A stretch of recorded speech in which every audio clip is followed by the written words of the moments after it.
माँ कांकेश्वरी जी की जय, माँ शिवानी जी की जय, छत्तीसगढ़ महतारी जी की जय। आज यहाँ खड़े हुए हमें उन महापुरुषों की याद आती है जिन्होंने हमारी आजादी की लड़ाई लड़ी। ये धरती स्वतंत्रता सेनानी इंद्रू केवट जी, सुखदेव पातर हलबा जी और कंगलू कुम्हार जी की है। ठाकुर राम प्रसाद पोटाई जी की धरती है, जिन्होंने संविधान सभा के सदस्य होने के नाते बाबा साहेब के साथ पिछड़ों और वंचितों के अधिकार दिलाए।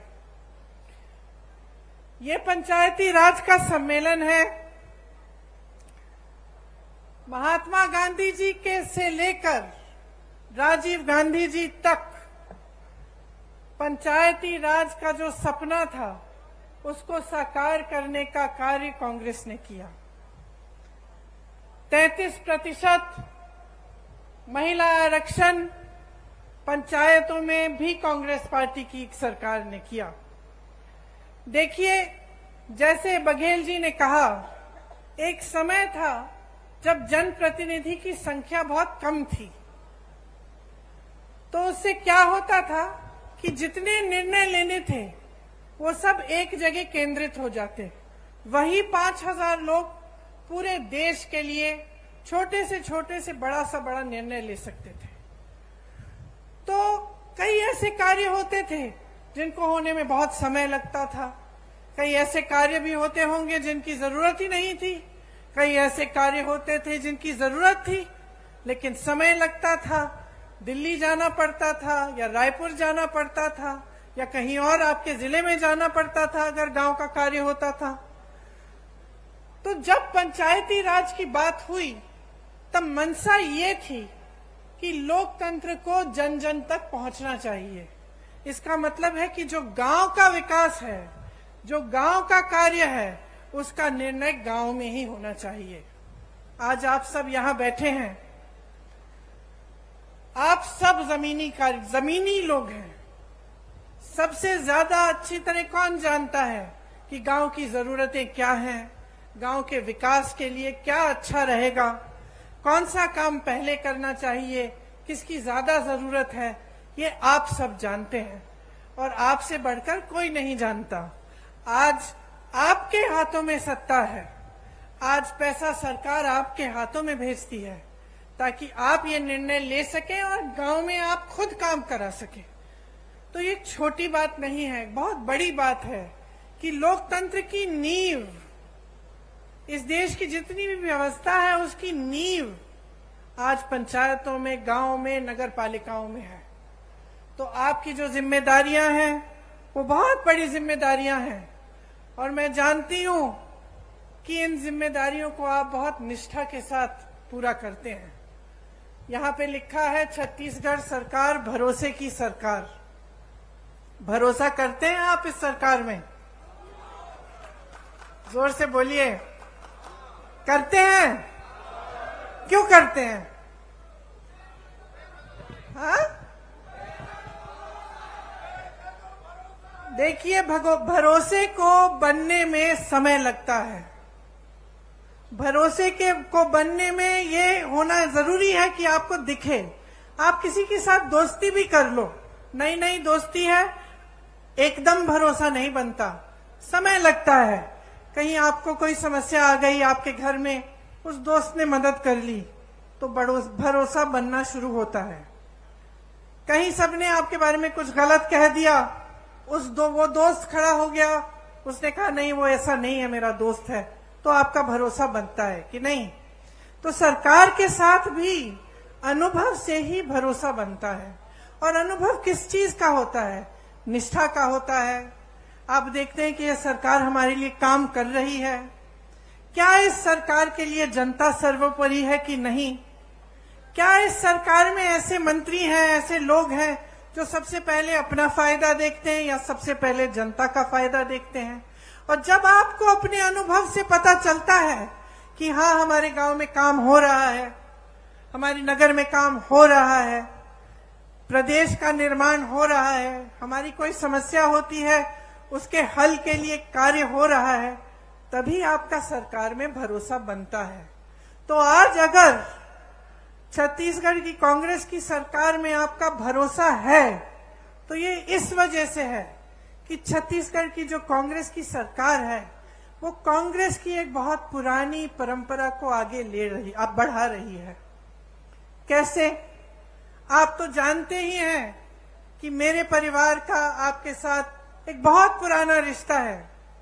पंडित जवाहरलाल नेहरू जी यहाँ स्वतंत्रता संग्राम के दौरान आए, उसके बाद भी वो पूरे प्रदेश के कोने कोने तक उन्होंने दौरा किया, आपके पास आए, आपकी समस्याओं को समझा।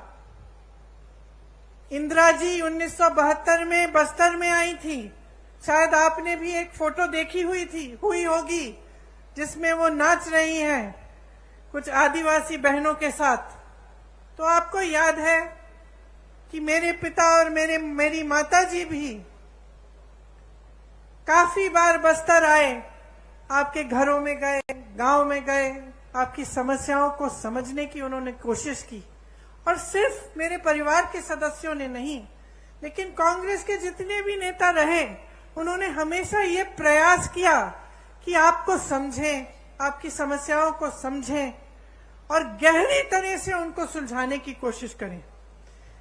इसीलिए आपका भरोसा, आपका रिश्ता मेरे परिवार के सदस्यों से बना, कांग्रेस पार्टी से बना और आज कांग्रेस की सरकार से बना है। आपको पता नहीं होगा शायद कि जब मेरी दादी इंदिरा जी यहाँ आई थी तब स्वामी आत्मानंद जी से उन्होंने कहा था कि हम यहाँ का विकास कराएंगे और यहाँ के बच्चों को शिक्षित कराएंगे। तो आप ये इस बात का मिसाल कि कांग्रेस पार्टी की पुरानी परंपरा को आज कायम रखने का काम हमारी सरकार कर रही है, यही मिसाल है कि इंदिरा जी ने उस समय कहा था, भूपेश बघेल जी आज कर रहे हैं। स्वामी आत्मानंद जी के नाम से जिले जिले में नए विद्यालय खोले हैं। यहाँ मैं स्टॉल में गई तो मैं कुछ बच्चों से मिली, कितना गर्व होता है, मुझे गर्व होता है, आपको तो और भी गर्व होता होगा कि यहाँ के बच्चे पढ़ाई कर रहे हैं, आगे बढ़ रहे हैं। किसी ने नीट की परीक्षा पास की है, किसी ने जी की परीक्षा पास की है। तो आपको कितना गर्व होगा कि आज जो आपके प्रदेश में सरकार है वो आपको आगे बढ़ाने का काम कर रही है। आज बस्तर एक अंतरराष्ट्रीय नाम बन गया है, ब्रांड बन गया है। यहाँ एक मॉडल बना है मिलेट प्रोसेसिंग प्लांट का। ये एशिया का सबसे बड़ा मिलेट प्रोसेसिंग प्लांट है और इसमें विजन देखिए, ये बात देखिए कि ये बहुत आधुनिक चीज है एक तरह से, क्योंकि आजकल ये बात बहुत चल रही है कि जैसे मिलेट के जो पदार्थ हैं वो सेहत के लिए बहुत अच्छे हैं। पूरी दुनिया भर में लोग इसकी डिमांड कर रहे हैं और एशिया में सबसे बड़ा प्लांट कहाँ है? यहाँ बस्तर में है। कोदो, कुटकी, रागी और ज्वार की खेती यहाँ पे किसानों की आय बढ़ा रही है।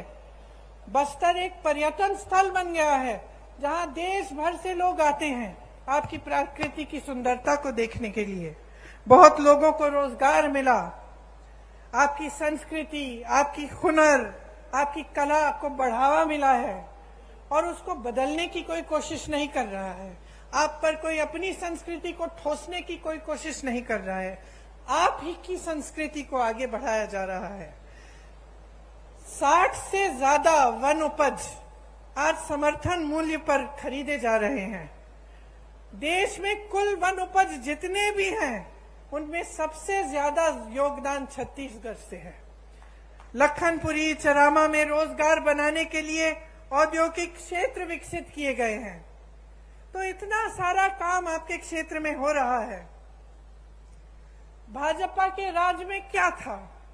मेरे से अच्छी तरह आप जानते हैं, हिंसा का राज था। लोग यहां आने से डरते थे। निर्दोष आदिवासी भाई बहनों को जेल में डाल दिया जाता था। हर तरफ हिंसा, भय और उत्पीड़न था। आज कांग्रेस की सरकार ने खूब परिश्रम करके 5 सालों के अंदर अंदर आपको उस हिंसा की जाल से निकाला है। और आपको प्रगति। इसीलिए आज भी उनके गुजर जाने के 30 साल से ज्यादा गुजर गए, लेकिन आज भी आप उनकी याद करते हैं और उन पर आज भी भरोसा है। बघेल जी की सरकार पर भी इसी तरह से आपका भरोसा है, क्योंकि उन्होंने गरीबों के लिए, पिछड़ों के लिए, आदिवासियों के लिए, भाई बहनों के लिए इतना काम करके आपको दिखाया है। आप जानते हैं कि गांव में मनरेगा लाने वाली भी कांग्रेस पार्टी थी, और ये आपका सौभाग्य है कि कांग्रेस की सरकार है आपके प्रदेश में, तो इन चीजों पर रोक नहीं है। कल मैं मध्य प्रदेश में थी और मुझे बताया गया कि मध्य प्रदेश में पंचायतों की जो सत्ता है, पंचायतों को जो पैसा मिलता है, उसमें काफी रोक आया है, काफी कम हो चुका है और काफी पंचायतों की शक्ति को कम किया गया है। तो यहाँ कांग्रेस की सरकार है, आपको मजबूत बनाने का काम किया जाता है। हर फैसला आपकी मजबूती के लिए लिया जाता है। आज आपके प्रदेश की चर्चा पूरे देश भर में है। सब छत्तीसगढ़ की तरफ देखते हैं कि कितना काम यहाँ हो रहा है और कितनी तेजी से आप विकसित हो रहे हैं। आपका मान सम्मान देश दुनिया में बढ़ाया गया है। सबसे बड़ी खुशी की बात यह है कि यहाँ विकास हर गांव में हो रहा है, किसान मजबूत हो रहा है, यहाँ का किसान खुश है। बाकी प्रदेशों में हम जाते हैं तो दुखी हैं किसान, त्रस्त हैं, परेशान हैं। यहाँ आते हैं तो किसान खुश हैं। और जितने भी ये कार्य हो रहे हैं, सबसे बड़ी बात तो ये है और खुशी की बात ये है कि ये स्थानीय निकायों के माध्यम से लागू हो रहे हैं। इसमें धरातल और लोकतंत्र मजबूत हो रहा है। आम जनता के हाथों में शक्ति दी जा रही है और सत्ता आपके हाथों में रहेगी। जबकि पूरे देश भर में जहां जहां भाजपा की सरकारें हैं, वहां ऐसा नहीं है। वहां पंचायतों का वित्तीय अधिकार भी कम हो रहा है। मौजूदा छत्तीस सरकार ने पेशा कानून पास करके पंचायत प्रतिनिधियों को और भी मजबूत बनाया। ये आप सब अच्छी तरह से जानते हैं। आज यहाँ स्थानीय निकायों के लिए अरबों रुपए का विकास कार्यों का भूमि पूजन और लोकार्पण किया गया है।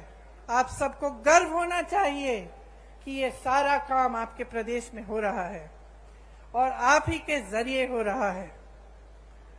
देखिए, पंचायत प्रतिनिधियों को वित्तीय अधिकार देकर कांग्रेस ने ये साबित किया है कि असली लोकतंत्र का अर्थ क्या होता है, कि किसी कमरे में बैठे आपके लिए कोई अधिकारी निर्णय नहीं ले रहा है, आप खुद अपने लिए सही निर्णय ले रहे हैं।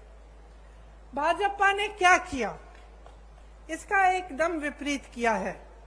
हमारे प्रधानमंत्री जी को देखिए, जैसे बघेल जी ने कहा, देश की सारी संपत्ति अपने अरबपति मित्रों को दे दी, लाखों करोड़ों के इनके कर्ज माफ कर लिए। जब किसानों को के कर्ज को माफ करने की बात उठती है तो कहते हैं कि पैसा नहीं है। यहाँ छत्तीसगढ़ में कांग्रेस की सरकार ने कर्ज माफ करने का काम 24 घंटों के अंदर अंदर किया। इन्होंने क्या किया, प्रधानमंत्री जी अपने लिए दो हवाई जहाज खरीदते हैं। 8,000 करोड़ का एक हवाई जहाज अपने लिए। सुन लीजिए, 20,000 करोड़ का नया संसद बनाते हैं, जबकि एक अच्छा खासा संसद हमारे देश में है। 27,000 करोड़ का एक यशोभूमि नया बड़ा हॉल बनता है, 27,000 करोड़ का। और जब ओपीएस की बात होती है, पेंशन की बात होती है, आप सरकारी कर्मचारी हैं, यहाँ खड़े हैं, जब आपके पेंशन की बात होती है तो क्या जवाब देते हैं? कहते हैं कि पैसा नहीं है। तो अपनी शान बढ़ाने के लिए, अपनी आन बान शान बढ़ाने के लिए, बड़ी बड़ी इमारतों को बनाने के लिए पैसा है। अपने उद्योगपति दोस्तों के कर्ज माफ करने के लिए पैसा है, अपनी देश की संपत्ति को अपने उद्योगपति दोस्तों को सौंप सकते हैं, लेकिन आपका पेंशन नहीं दे सकते जो आपकी मांग है।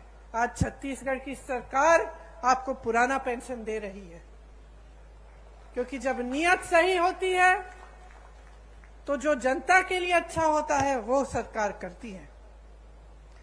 देश का किसान आज मात्र 27 रुपए एक दिन में कमाता है। सुन लीजिए, आप यहाँ किसान बैठे हैं, यहाँ आपकी सरकार आपकी सहायता करती है, बिजली पानी सुविधाएं आपको मिलती हैं। देश भर में किसानों को मजबूत करने के बजाय किसानों की कमर तोड़ी गई है। आज देश भर में किसान एक दिन में 27 रुपए कमाता है, और अडानी जी जिसका जिक्र आपने किया, बड़े बड़े उद्योगपति कितना कमाते हैं बताओ? 1600 करोड़ रुपए एक दिन में एक आदमी कमा रहा है। 1600 करोड़ रुपए एक दिन में वो कमा रहा है। 27 रुपए आप कमा रहे हैं। आपकी संपत्ति उसको दी जाती है, जब आपका नंबर आता है तो कहते हैं पैसा नहीं है। ये सरकार चल रही है इस देश में। आप क्या अपने प्रदेश में भी ऐसी सरकार चाहते हैं? क्या आप अपने प्रदेश में एक ऐसे मुख्यमंत्री को लाएंगे जो सबसे पहले अपने लिए सारी संपत्ति बटोरने का काम करेगा और आपके हाथों में कुछ नहीं देगा? भाजपा की सरकारें जो हैं अमीरों के लिए चलती हैं, इसमें गरीब के लिए, मिडिल क्लास के लिए कोई सोच नहीं है। चाहे पेंशन की बात करें, चाहे आप जाति जनगणना की बात करें, मौन हो जाते हैं, कुछ कहते नहीं हैं। आपका ध्यान इधर उधर भटकाने की कोशिश करते हैं। कभी धर्म की बात करेंगे, कभी कोई और बात उठाएंगे जिससे आपके जज्बात जुड़े हैं, लेकिन जब सही बात आती है जिससे आपके अधिकार बनेंगे, जिससे आप मजबूत बनेंगे, तो मौन हो जाते हैं। इनसे पूछिए क्यों नहीं कर रहे हैं जाति जनगणना। आज मैं यहां खड़े हुए घोषणा करना चाहती हूं, बघेल जी से मैंने बात की है, अगर हमारी सरकार दोबारा छत्तीसगढ़ में आएगी तो बिहार की तरह यहां भी जाति जनगणना कराई रहेगा।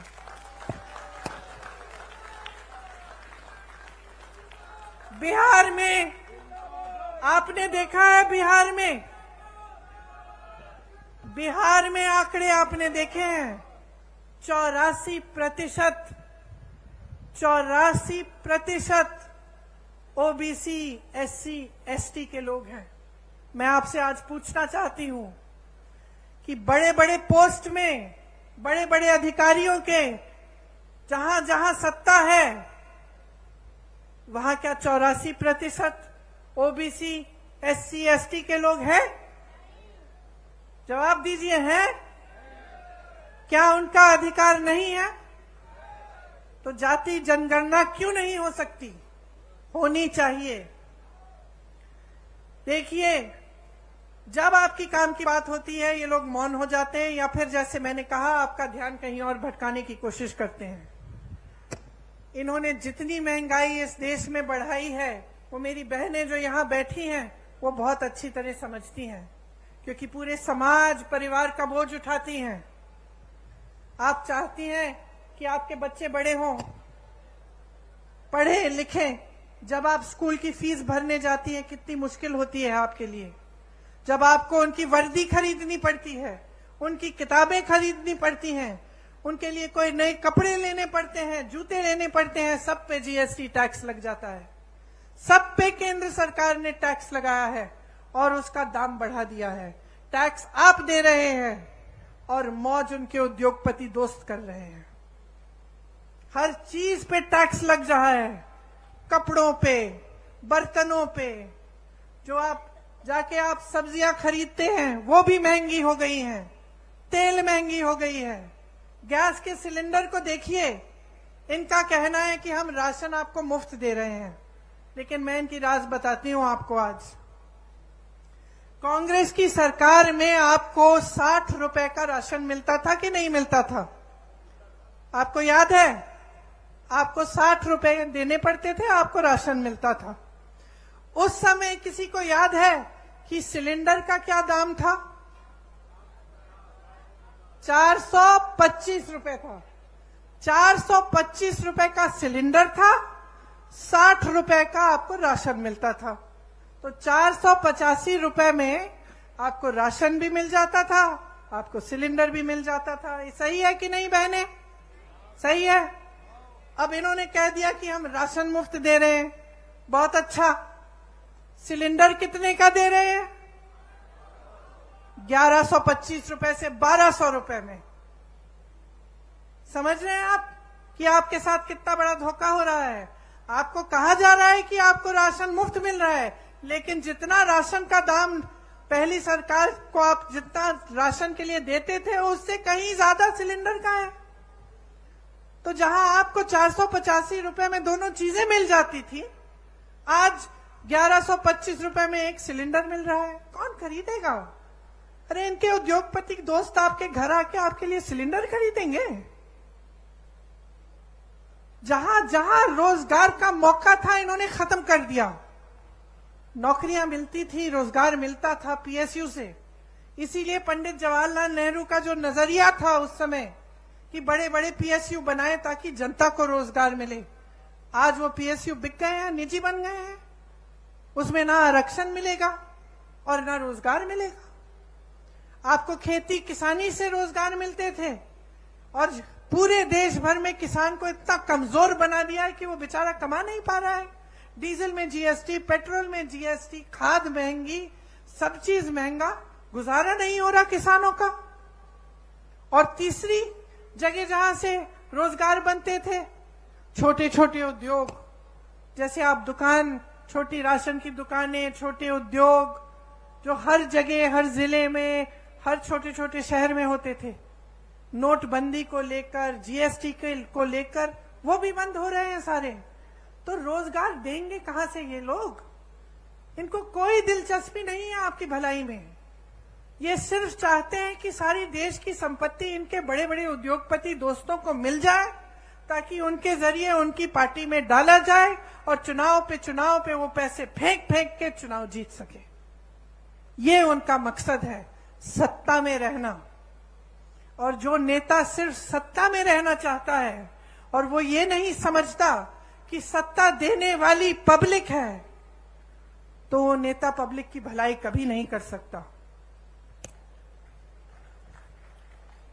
आज बघेल जी ने कहा कि यहां पे प्रधानमंत्री जी आकर कहते हैं कि अगर देश भर में धान खरीदी का सबसे ज्यादा यहां पे दाम मिलता है तो उनकी बदौलत है।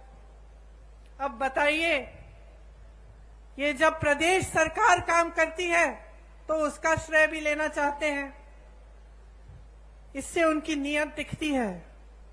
मैं उत्तर प्रदेश से आती हूं, मैं इनसे पूछना चाहती हूं, बनारस में धान खरीद का क्या दाम है? बनारस तो इन्हीं की जगह है, वहीं से चुनाव लड़ते हैं। क्या वहां पे दे रहे हैं जितना यहां छत्तीसगढ़ में मिल रहा है आपको धान के लिए? मैं पूछना चाहती हूं कि उत्तर प्रदेश में 1200-1400 का दाम क्यों मिल रहा है? फिर अगर आप ही देने वाले हैं तो सबसे पहले तो अपनी जगह दीजिए ना बनारस में। जगह जगह जाके प्रधानमंत्री जी कहते हैं कि मेरा गारंटी, मोदी का गारंटी। और दुनिया क्या कहे? क्या कहे दुनिया इस मोदी जी के गारंटी का कि जब आपने 15 लाख का गारंटी दिया था, हमारे खाते तो आज तक खाली हैं। ये आपका गारंटी क्या है? आपने कहा था कि आप करोड़ों रोजगार देंगे, क्या हुआ? तमाम नौजवान बेरोजगार खड़े हैं आपके केंद्र सरकार में, इतने पद खाली हैं, आपने भरे ही नहीं। कहां गई आपकी गारंटी? कौन सी खोखली गारंटी है? आपने कहा था बेरोजगारी को मिटाएंगे, आज 45 साल में सबसे ज्यादा बेरोजगारी हमारे देश में आपकी बदौलत है। जब आपसे सवाल पूछे जाते हैं तब आप कोई नई गारंटी निकाल देते हैं। ये ऐसी बात है कि आप जब दुकान में जाते हैं और कुछ खरीदते हैं दुकानदार आपको चाइना माल दे देता है, कहता है कि इसकी 10 साल की गारंटी है, घर जाते हो 10 दिन में टूट जाता है। यही है खोखली गारंटी मोदी जी की, कोई गारंटी नहीं है। ये जो भरोसा लिखा है ना, ये भरोसा टूट गया है इनमें। पूरा देश देख रहा है, आपका प्रदेश देख रहा है, देश देख रहा है कि जो मुंह से निकलता है वो जमीन पे काम कभी उतरता नहीं है इनका। कुछ कुछ कहते रहते हैं, लेकिन जब कार्य करने का काम होता है, विकास करने का काम होता है, तो क्या होता है? बड़ी बड़ी इमारतें बनती हैं, नया संसद बन रहा है 20,000 करोड़ का, हॉल बन रहे हैं 27,000 करोड़ के, लेकिन आपका विकास नहीं हो रहा है।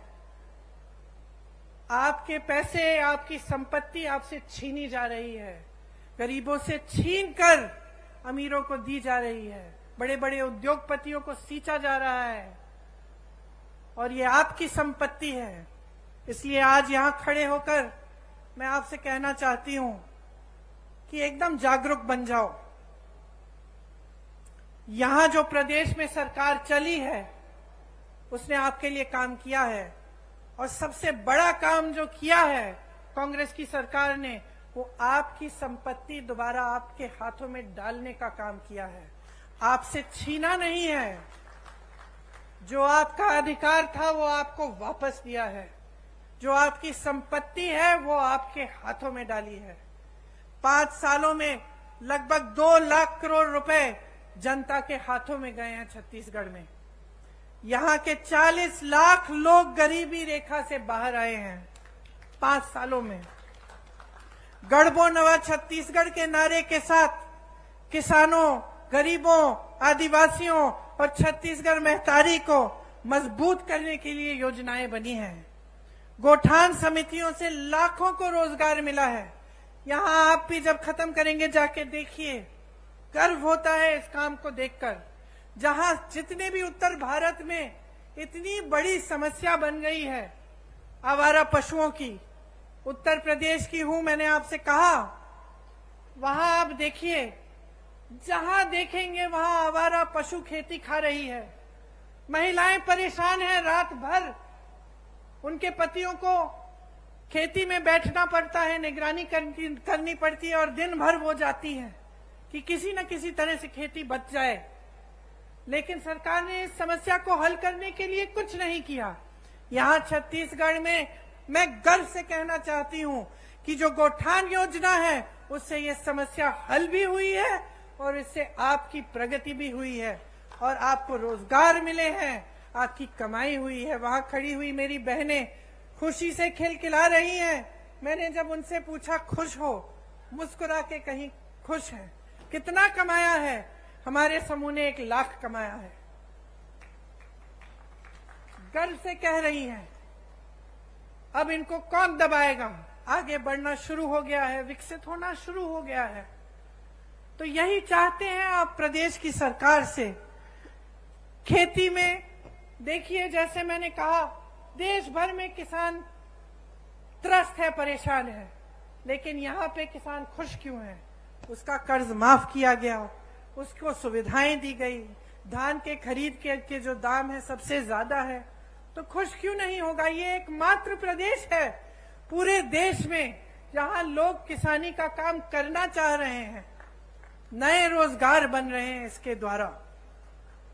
जैसे मैंने पहले कहा, आपकी जो उपज है, गन्ना, मक्का, कोदो, कुटकी, रागी, तिलहन, इन सब की किसानी के लिए आपको अतिरिक्त लाभ मिलता है। गाय, गांव, गोठान द्वारा किसानों की मदद हो रही है। प्रदेश में जितना संसाधन है, जितना धन है, सारा किसान, महिलाओं, आदिवासियों और दलितों के हाथों में दिया जा रहा है, आपके हाथों में वापस दिया। भूमिहीन कृषि मजदूरों को सालाना गोबर की खरीद अब तक 425 करोड़ का भुगतान इसमें हुआ है। आप सोचिए कितना लाभ हो रहा है आपका। इसीलिए जब आप भाजपा के प्रदेशों को देखते हैं, ध्यान से इनका आकलन करिए, ध्यान से देखिए, क्या ये सब स्कीम, ये सब सरकार की जो बातें हैं, जो काम कर रहे हैं, वो क्या उधर भी हो रहा है? और आपको पता, सच्चाई पता चल जाएगी। चाहे आप मेरी बातों पे ना जाएं, हमारे नेताओं की बातों पे ना जाएं, क्योंकि हम कांग्रेस पार्टी के हैं, हम कांग्रेस के पक्ष में बोलेंगे। लेकिन आप अगर आंख खोल के, अगर जागरूक बनेंगे और अगर दूसरे प्रदेशों की ओर देखेंगे, तो आपको कांग्रेस के प्रदेशों में और उन प्रदेशों में बहुत फर्क दिखेगा। आज राजस्थान, कर्नाटका, हिमाचल प्रदेश और छत्तीसगढ़ में ओपीएस लागू है। आज जो वादे उन प्रदेशों में किए गए वो पूरे कर दिए जा रहे हैं। महिलाओं को हर महीने कुछ मिल रहा है कर्नाटका में, हिमाचल में शुरू होने जा रहा है। राजस्थान में जैसे यहाँ पर आपको चिकित्सा के लिए जब आप बीमार पड़ते हैं तो आपको 25 लाख तक मुफ्त इलाज मिलता है। तो ये सिर्फ छत्तीसगढ़ की बात नहीं है, ये कांग्रेस में जहां जहां सरकार है उन प्रदेशों की बात है और ये सच्चाई है। तो इसमें कोई अगर आपको शक हो, आप खुद पूछ लीजिए, किसी राजस्थानी से पूछ लीजिए कि क्या हो रहा है उस प्रदेश में। और आपको तो छत्तीसगढ़ का अनुभव है ही, आप तो जानते ही हैं कि यहाँ कितनी प्रगति हुई है और आपके लिए कितनी चीजें की हैं। किसानों की यहाँ हजारों करोड़ रुपए की सब्सिडी है। तेंदुपत्ता बंडल का दाम 4,000 रुपए तक बढ़ाया गया है। बीपीएल परिवारों का 5 लाख तक निःशुल्क इलाज हो रहा है और जो जेनेरिक दवाइयां हैं उसमें 50 से 75% तक छूट भी मिल रही है। महिलाओं के लिए मेरी बहनें कितनी योजनाएं हैं, मैं गिनवा सकती हूँ आपको। आंगनवाड़ी कार्यकर्ता का मानदेय बढ़ाया, 10,000 रुपए किया। सहायिका का 5,000 रुपए किया। मिनी आंगनवाड़ी को 7,500 रुपए किया। मितानिन बहनों को भी 2,200 का रुपए अतिरिक्त मिल रहे हैं। दाई दीदी क्लिनिक बनी महिलाओं के लिए, आपसे ही संचालित है। कितना अच्छा लगता है ये देखकर कि आप खुद इन क्लिनिकों का संचालन कर रही हैं और आप ही का लाभ हो रहा है। सरकारी कॉलेजों में लड़कियों को स्नातक तक मुफ्त शिक्षा मिल रही है। इतना अच्छा लगता है। यहाँ मेरी छोटी बेटियां खड़ी हैं जो इंग्लिश में बोल रही हैं, जो कह रही हैं कि मैं बड़ी होकर डॉक्टर बनूंगी, मैं बड़ी होकर कलेक्टर बनूंगी।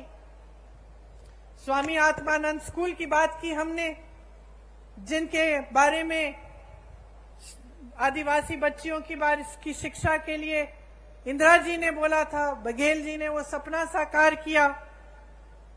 ऐसी 50% महिलाओं के लिए उसमें आरक्षण है। स्वयं सहायता समूह का करोड़ों का कर्ज माफ किया और करोड़ों की कमाई भी होगी जब इस तरह के कार्य किए जाते हैं उनके लिए। तो इस तरह की तमाम स्कीमें हैं जो सिर्फ आपके लिए, आपके हाथों में सत्ता, आपके हाथों में आपकी संपत्ति देने के लिए बनाई जा रही हैं। मैं गर्व से आज एक और घोषणा करना चाहती हूं कि अगर हमारी सरकार फिर से प्रदेश में आएगी तो 10 लाख आवास गरीबों को दिए जाएंगे।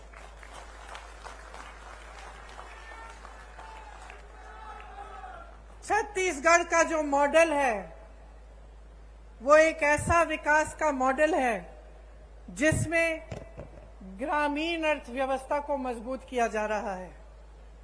ग्रामीणों के जेब में पैसा डाला जा रहा है। ग्रामीण रोजगार बढ़ाया जा रहा है।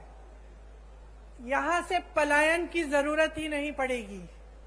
उल्टा पलायन यहां होगा क्योंकि इतना रोजगार, इतनी प्रगति यहां प्रदेश में हो रही है कि सबसे पहले तो कोई छोड़ के जाना नहीं पड़ेगा किसी को रोजगार ढूंढने के लिए, और दूसरा लोगों को लगेगा कि चलो हम छत्तीसगढ़ जाएं, वहां पे व्यापार करेंगे तो हम वहां विकसित हो सकेंगे।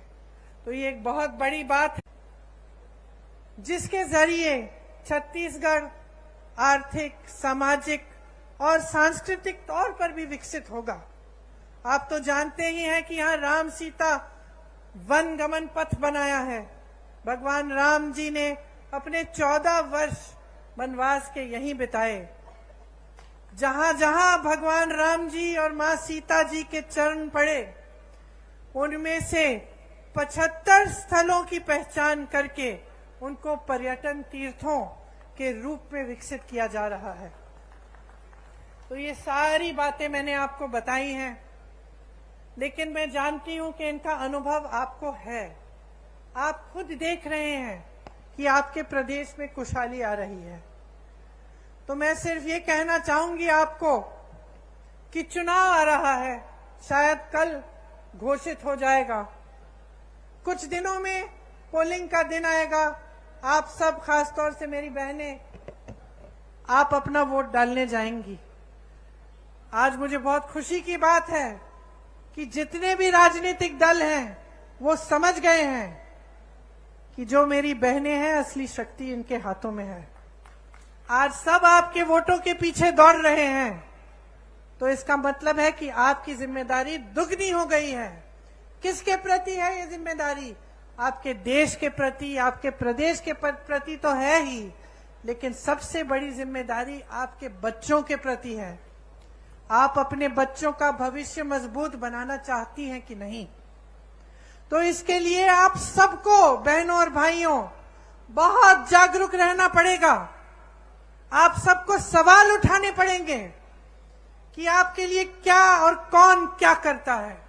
और जब आपको दिख रहा है कि छत्तीसगढ़ विकसित हो रहा है, जब आपको भरोसा है छत्तीसगढ़ की कांग्रेस की सरकार में, तो 5 साल और इस सरकार को मौका दो, ताकि आपका प्रदेश और भी मजबूत बने, और भी आगे बढ़े, और पूरा देश आपकी तरफ देखे कि ये मिसाल है।